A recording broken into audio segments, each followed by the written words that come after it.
Hello, welcome. It's another Headlocks and Headphones short. Last year, we had quite a lot of releases, and the WWE were considered to be quite evil because they fired lots of people in the wake of a pandemic. Lots of people left without work. This year, there was another 9 names got fired. I believe it may actually be up to 10 names. Some of the names were not just featured in WrestleMania. One of them, Samoa Joe, was part of the commentary team that actually saw them through the rain delay, and for me, has been doing a very good job.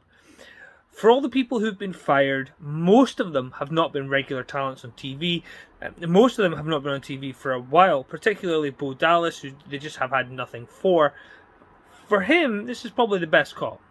He has other things he's involved in. He's doing real estate. I believe he's in a relationship with Liv Morgan. They have a farm together. He's doing very well for himself. I'm sure he's not unhappy about being released. He has another 90 days worth of pay, as do most of the other people. Now, bear in mind, some of them are asking for this no-compete clause to be actually waived. And some people are saying, well, this no-compete clause is a bit shitty for WWE to not allow them to go and work elsewhere. They are paid for 90 days on the contracts that were being paid before they got fired. Which means that they have 90 days to take some time off, chill out, relax, get over the fact they've just lost their job, and get motivated and find some work. Now, some obviously don't want to do that. Some want to be able to just go and start working, and they're happy to forgo that money. And I believe WWE have in the past negotiated with several talents and been willing to do that, particularly when Impact was the only rival. Will they be doing this when AEW are a big rival? Will we be seeing Samoa Joe show up in AEW in the next couple of weeks? Who knows? But we do know Samoa Joe has not been medically cleared. So it looks like, for me, Samoa Joe is the biggest name on that list. For me, Samoa Joe being fired is because he's no longer in the commentary team. He's also no longer able to wrestle, or at least for now. But it looks like he was injured in the ring. He then got injured on a WWE advert. Commercial, if you're American. And for me, WWE should have stuck by him. They've been paying Paige for years and not cared.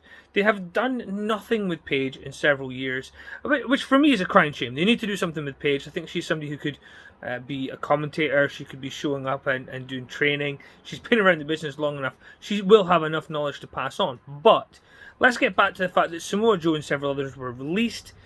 CM Punk and Samoa Joe have already had interaction on Twitter, and for me, it was quite interesting to see the fact that they used the Dave Chappelle joke of, well, they paid me.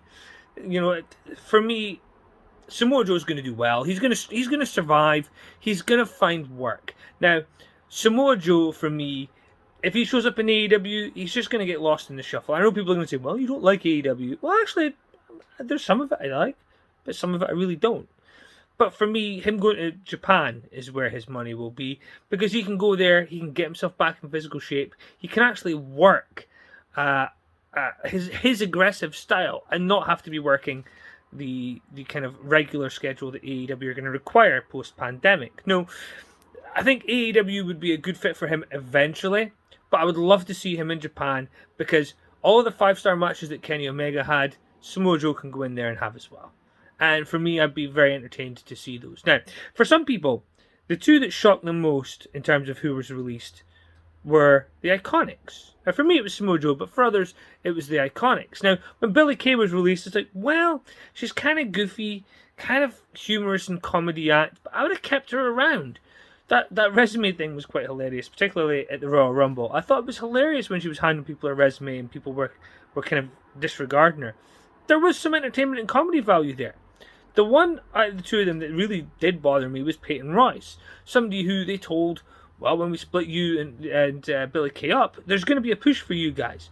But no, that push never happened. Why? Why was there no push? Is there somebody in WWE that's the problem? Well, we did hear that Kevin Dunn didn't see anything in Billie Kay.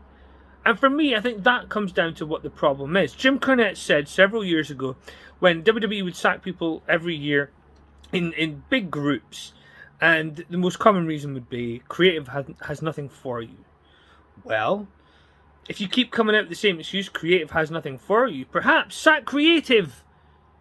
Because what they're doing is they're sacking talents who can work. Samoa Joe's a good worker. Peyton Royce, not our biggest fan, but she can work. Billie Kay, goofy and funny, but entertaining.